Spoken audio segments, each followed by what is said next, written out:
Hello అండి అందరికీ welcome back to my channel. So ఈరోజు బిగ్ బాస్ రివ్యూ స్టార్ట్ చేసేద్దాము. సో స్టార్టింగే మోక్ష గారేమో డెమాన్కి చెప్తూ ఉంటారనమాట. డీమన్కి లైక్ నీకు అర్థమవుతుందా నేను ఎందుకు చెప్తున్నానో, తను గేమ్ ఆడడానికి ఏమైనా చేస్తుంది, బుర్ర ఎట్లాగో ఒకలాగా ఫౌల్ గేమ్ ఆడినా సరే తను విన్ అవ్వడానికి రెడీగా ఉంది. నువ్వు ఏంటంటే ఫిజికల్లీ ఆడేస్తావని తన గేమ్ని నువ్వు ఆ రేంజ్లో ఆలోచించట్లేదు, నువ్వు అలా ఆలోచించట్లేదు అని చెప్తున్నాను నేను. ఫుల్గా ఆ బాండింగ్ అండ్ ఎఫెక్షన్ వల్ల నీ గేమ్ చాలా స్పాయిల్ అవుతుంది, నీ మటుకు నువ్వు ఇండివిజువల్గా ఆడు అన్న సెన్స్లో మోక్ష గారేమో డిమాన్కి చెప్తుంటారనమాట. సో ప్యారలెల్లీ మాధురి గారు వెళ్ళి అడుగుతారనమాట, బర్నీ గారు మీకు బాల్ ఇస్తే ఎవరు నామినేట్ చేస్తారని చెప్పి తనుజాని బర్నీని అట్లా అడుగుతుంటున్నప్పుడు, మీకు ఇస్తే మీరు ఎవరు చేస్తే నేను మిమ్మల్నే చేస్తాను, ఎందుకంటే మీరే ఇంటికి బిగ్ బాస్లో ఫీల్ అవుతున్నారు, బాండింగ్స్తోని మీకు నచ్చినప్పుడు ఒకసారి దివ్య, నచ్చినప్పుడు ఒకసారి తనుజ అని అట్లాగా మీరు ఆడుతున్నారు కదా గేమ్, అందుకే నేను మిమ్మల్ని నామినేట్ చేస్తానని అంటది. అసలు మాధురి గారి ధైర్యానికి హ్యాట్స్ ఆఫ్. డైరెక్ట్గా వెళ్ళి బర్నీకే, ఇదిగో నాకు నీ మీద ఈ పాయింట్ ఉంది, నేను నిన్నే నామినేట్ చేస్తాను, నాకు అవకాశం వస్తాయని చెప్పింది చూడండి. అది పీక్స్ అని చెప్పాలి అసలు. అంటే అర్థమవుతుంది మాధురి గారు ఎవరిని ఆలోచించరు, ఎవరినైనా ఏదైనాని. అండ్ కట్ చేస్తే ఇంట్లో తనుజతో ఇట్లా క్లోజ్గా ఉంటూ మళ్ళీ తనుజాకే ఇక్కడ టార్గెట్ చేశారనమాట. అది కూడా క్లియర్లీ విజిబుల్. తనుజ ఉంటుంది, రాజా నో రాజా, అలా కాదు రాజా, విను రాజా అని చెప్పి అంటూ ఉంటుంది మాధురితోని. నాకు ఆ డిస్కషన్ చూసి అసలు పిక్చర్ నవ్వు వచ్చింది. అంటే అయ్యో తనుజాకి అర్థం అవ్వట్లేదో, లేదా తనుజాయే మాధురి గారితో క్లోజ్గా ఉండి ఇంకో గేమ్ ఆడుతుందో తెలియలేదు కానీ, బట్ తనుజాకి అయితే అట్ ప్రజెంట్ అర్థం అవ్వట్లేదు తనని టార్గెట్ చేశారు ఈ వైల్డ్ కార్డ్స్ అందరూ కలిపి అన్నది అయితే క్లియర్ కట్గా కనిపిస్తుంది. సో అక్కడితో ఆ డిస్కషన్ వెళ్తుంది అనమాట. సో మాధురికి బాల్ దొరుకుతుంది, సో తను రీతూకి ఇస్తుంది. ఇక్కడ చూడండి రీతుతో ఉన్న డిస్కషన్, అసలు రీతు వీళ్ళని నామినేట్ చేస్తుందని నేను అసలు కల్లో కూడా అనుకోలేదు. రీతు అయితే ఫస్ట్ బర్నీ గారు నామినేట్ చేస్తారు, మీరు నాకు మాట ఇచ్చారు, ఇచ్చిన మాట మీద నిలబడలేదు, కెప్టెన్ అవుతా అనుకున్నప్పుడు నన్ను సెలెక్ట్ చేయలేదు, నేనైతే ఈ మనిషి నాకు మాట ఇచ్చిన ఆ నమ్మకాన్ని నేను కోల్పోయానని చెప్పి అంటది. అలాగే ఆ మాటకు వస్తే లాస్ట్ టైం బర్నీ గారు ఒక పాయింట్ రైజ్ చేస్తారు, టెనెంట్స్ అందరూ రైజ్ చేసినప్పుడు, ఐ మీన్ ఒపీనియన్స్ చెప్తున్నప్పుడు, నేను కెప్టెన్ అయితే ఓకే అన్నప్పుడు మీరు ఒక్కలే ఏమంటారు ఒప్పుకోలేదు, అప్పుడు మేము ఏమైనా అన్నామా? అంతే, నాకు ఆ సందర్భానికి తగ్గట్టు ఎవరుంటే వాళ్ళు, నాకు ఫస్ట్ రాము ఉన్నాడు అందుకే నేను రాముకి సపోర్ట్ చేశాను, దాంట్లో ఏముంది, నేను ఇప్పుడు కూడా చెప్తున్నాను నా సపోర్ట్ ఎప్పటికీ రాముకి అని అంటే రీతుకి గట్టిగా మండినట్టుంది. బట్ రీతు ఒక్కసారిగా తన ట్రూ కలర్స్ బయట పెట్టింది అనమాట. వైల్డ్ కార్డ్స్ వచ్చాక తనకు అర్థం అవుతుంది తన గేమ్ ఎటు తిప్పాలనేది. వామ్మో మామూలు ముదురు కాదు. రీతు తనుజ గారు ఇద్దరు గేమ్ని చాలా చేంజ్ చేసుకుంటున్నారు. బర్నీ గారిని మర్చిపోయాను, నాన్న అని కాకుండా తనుజ ఏకంగా సార్, బర్నీ సార్ అని పిలవడం స్టార్ట్ చేసింది. అదైతే అసలు వేరే లెవెల్ అని చెప్పాలి. సో ఇట్లా బర్నీతో ఒక ఆర్గ్యుమెంట్ వెళ్తుంది. తర్వాత దివ్యానైతే దోశ ఇవ్వలేదని నామినేట్ చేసింది.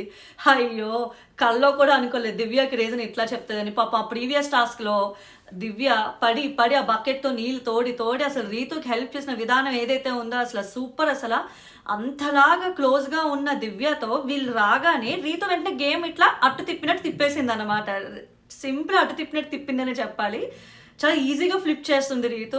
ఎవరి వైపు ఎప్పుడు నుంచో తెలియదు. నాకు డిమాన్తో కూడా రీతు గేమ్ ఆడుతుంది, ఏదో ఒక క్షణంలో డిమాన్ని కూడా పక్కన పెడితే తనకు ఫరకే పడుతూ తను ఉండడానికి చూసుకుంటుంది అన్న రేంజ్లో షోకేస్ అవుతుంది అన్నమాట తన గేమ్. ఎందుకంటే వైల్డ్ కార్డ్స్ రాకముందు వరకు దివ్యతో ఉండి బర్నీతో ఉండి ఇట్లా ఆడిన అమ్మాయి సడన్గా వైల్డ్ కార్డ్స్ అందరూ వీళ్ళిద్దరికీ యాంటీ ఉన్నారు, వీళ్ళందరూ ఇలా అంటున్నారు అని చెప్పి ఇట్లా టర్న్ ఓవర్ అయింది చూడండి. అదైతే అసలు టూ మచ్. దివ్య చెప్తుంది ఇలా కాదు రీతు, ఇలాగా ఒక్కరోజు అయ్యింది, ఆ డిస్కషన్ వాళ్ళు అయ్యింది, ఒప్పుకుంటా, నేను తీసుకొచ్చి రేషన్ పెట్టలేదు, నా మిస్టేక్ ఉందని చెప్పి దివ్య ఒప్పుకుంది చూడండి. Too good. అసలు ఆమె ఎంత ట్రాన్స్పరెన్సీ మెయింటైన్ చేస్తుందో, ఎంత ట్రూత్ఫుల్గా ఉంటుందో తెలుస్తుంది అనమాట దివ్య నిఖిత గారు. Too good. నిజంగా వెళ్ళిపోయినా పర్వాలేదు, నేను ధైర్యంగా తలెత్తుకుని వెళ్తాను అని అంటది.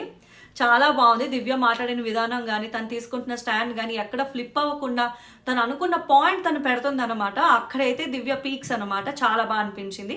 Even she's winning everybody's heart అన్నట్లు అనిపించింది అనమాట. సో మాధురి గారు ఒకరిని సేవ్ చేయాలి, ఒకరిని నామినేట్ చేయాలి కదా, బర్నీ గారిని సేవ్ చేస్తుంది. బర్నీ గారు మురిసిపోతారనమాట ఒక చిన్న స్మైల్ ఇచ్చి, అది తెలుస్తుంది క్లియర్గా. వేరేస్ దివ్య నిఖితకి తన యాటిట్యూడ్ మీద తన పని మీద అట్లా కామెంట్ చేసి మాధురి గారు నామినేట్ చేస్తారు. ఆ డిస్కషన్ అయ్యాక దివ్య వచ్చి చెప్తుంది, రీతు అలా కాదు, నువ్వు నన్ను చేసి ఇంకేదైనా పాయింట్ పెట్టుండాల్సింది, నువ్వు ఆ పాయింట్ కాకుండా నా దగ్గర ఇంకేం లేదు అవే ఉంది అంటే, అలా కాదు రీతు, ప్రతిసారి టైంకి ఫుడ్ వచ్చి ఒక్కసారి రాకపోతే అలా నామినేట్ చేయడం కరెక్ట్ కాదు. అది ఏంటి, ఆవిడ ఆల్రెడీ ఆవిడకి నాకు అవుతుంది, అలాంటప్పుడు నువ్వు ఆవిడకి ఇచ్చినట్టే కదా, ఆవిడ అనుకున్న పర్పస్ని మీట్ చేసినట్టే కదా నువ్వు నన్ను నామినేట్ చేశాను చెప్తుంది అనమాట. ఒక రకంగా రీతు చేసింది కావాలని, అదే పాపం దివ్య గారికి కూడా అర్థమైపోయింది, ఇక్కడ నుంచి చూడాలన్నమాట. సో దివ్య అంటారు ఈ డిస్కషన్ తర్వాత బన్నీ గారి దగ్గరికి వచ్చి, నేనంట తనుజకి మీకు మధ్యన వచ్చానంట, రోజు తనుజ ఏడుస్తుందంటే ఇలా అందరికీ చెప్తున్నారు అది ఇది అని అంటారు అనమాట. సో భరణి కూడా అంటాడు, నా గేమ్ ఇప్పటికొచ్చి చూడలేదు, నేను ఇప్పటికొచ్చి రీతు నామినేటే చేయలేదు అసలు, అయినా రీతు వచ్చి నామినేట్ చేసింది, మామూలుగా ఉన్నది ఇప్పటి నుంచి ఆడిపోతున్న గేమ్ అని చెప్పి భరణి అంటాడు.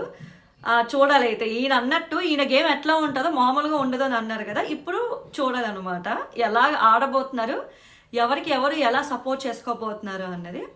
సో తర్వాత మళ్ళీ బాల్ స్టార్ట్ అవుతుంది, ఆ గేము బాల్ స్టార్ట్ అయినప్పుడేమో ఈసారి ఏంటంటే సంజన గారికి ఇస్తారనమాట. సంజన గారు రాముని భరణిని నామినేట్ చేస్తారు. అసలు సంజన గారు నా దృష్టిలో భరణి గారిని ఎందుకు, ఓ పక్క అయ్యో నేను సారీ చెప్పుండాల్సింది అంటారు, ఒక పక్క నేను ఆయన దగ్గరికి వెళ్ళి వండుకుని ఉండాల్సింది అంటారు, ఇప్పుడు భరణి గారు నామినేట్ చేశారు. ఆవిడ గేమ్ ఏందో ఎప్పటికీ క్యాలిక్యులేట్ వేయలేనేమో అనిపిస్తుంది, లేదా ఆవిడ కూడా వీళ్ళ వల్ల ఇన్ఫ్లుయెన్స్ అవుతున్నారా అన్నది కూడా నాకు తెలియట్లేదు అనమాట. బట్ రామున్ అయితే ఫెయిల్డ్ కెప్టెన్ అని, ఫెయిల్డ్ సంచాలక్ అని, ఫ్లాప్ సంచాలక్ అని గట్టిగా వేసుకున్నారనమాట ఆవిడ. అండ్ ఇంకోటి ఏంటంటే అసలు రాము చేసిన బ్లండర్ మిస్టేక్, అతను భరణి గారికి షోల్డర్ పెయిన్ అని డాక్టర్ చెప్పినప్పుడు ఎట్లయితే అందరు ఒపీనియన్ తీసుకుని వెళ్ళారో, అలాగే సంజన గారికి బాగాలేదన్నప్పుడు కూడా అట్లా చేసి ఉండాల్సింది. అలా చెయ్యకపోవడం వల్లనే ఈ డిఫరెన్సెస్ ఆయన చూపించాడు, ఆయన అదే ఒప్పుకోవాలి. ఈసారి సంజన గారు వేసిన నామినేషన్ అయితే 100% వ్యాలిడ్. వేరేస్ భరణి గారిది మీరే అట్లా ఇచ్చేసిన హ్యూమానిటీలో ఫెయిల్ అయిపోయారు, అదైతే ఆ భరణి గారికి చెప్పడం అంత అవసరం కాదు అనిపించింది. భరణి గారు త్యాగం చేశారు, భరణి కూడా కొంచెం ఆలోచిస్తూ ఉంటారనమాట.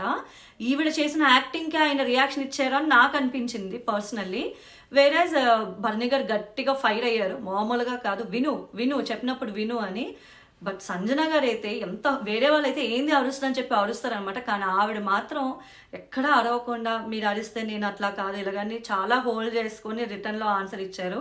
మేబీ నామినేషన్స్ అనగానే ఆవిడ మైండ్ ఒక రకంగా ఇట్లా ట్యూన్ చేసుకొని ఇట్లా వెళ్ళారు అన్నట్లు అనిపించింది అనమాట.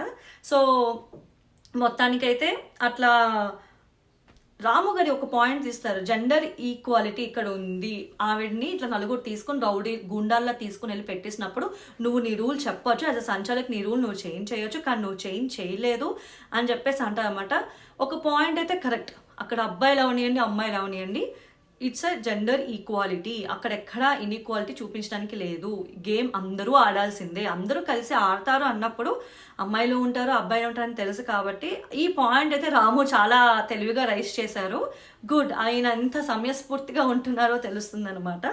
సో అట్లాగా అవుతుంది అన్నమాట. సుమన్కి ఇస్తారు, తర్వాత ఆయేషాకి బాల్ అందుద్ది, సుమన్ గారికి ఇస్తారు.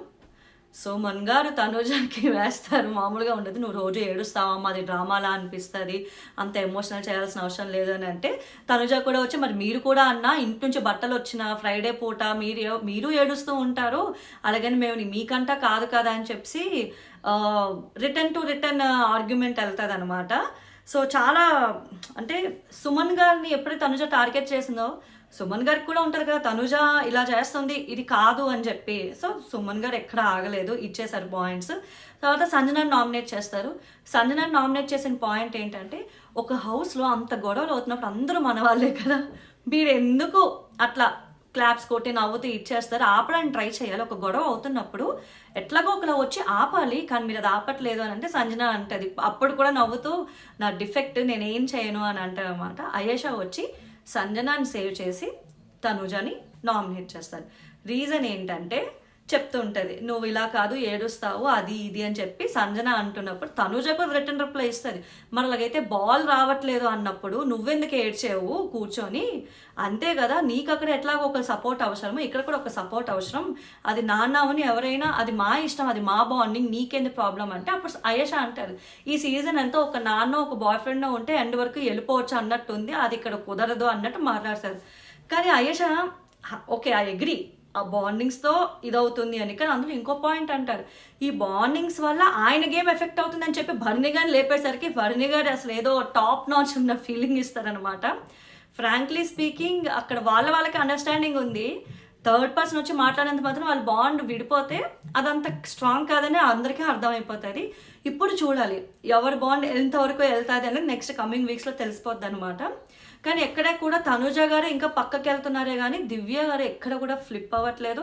నాన్న అనుకుంటూ అతనితోనే భరణి గారితోనే అంటారు. భరణి అంటాడు ఒక పాయింట్, ఒకరు వచ్చి నన్ను నాన్న అని అంటే ఈ హౌస్లో మనమందరం కలిసి ఉండాలి కాబట్టి ఆ ఎమోషన్ కొంచెం క్యారీ ఆన్ అవుతారు అంతే తప్ప అక్కడ ఏదో బాండ్తో అతనే వాళ్ళే జీవితం వాళ్ళే సర్వస్వం కాదన్న పాయింట్ కూడా అతను చెప్తాడనమాట ఒక మధ్యలోని. సో అట్లా అయేష హైలైట్ చేస్తారు. కానీ తనుజ కూడా లెఫ్ట్ రైట్ గట్టిగా ఇస్తారనమాట. అక్కడితో నామినేషన్స్ పూర్తవుతాయి. సో తర్వాత బయటకి ఇంకా మాట్లాడుకుంటూ ఉంటారు బయట మాధురిను తనుజ గురించి. మాధురి సంజన గారు కూర్చొని తనుజ గారి గురించి మాట్లాడుకుంటారు. తనుజ గురించి మీకు ఏమనిపిస్తుంది అని అంటే తను కొంచెం యాక్ట్ చేస్తారు, ఇట్లా క్యూట్గా ఇట్లా తిరుగుతూ ఉంటుంది, మేము యాక్టర్స్ కదా మాకు తెలుస్తుంది అని అంటారు అనమాట.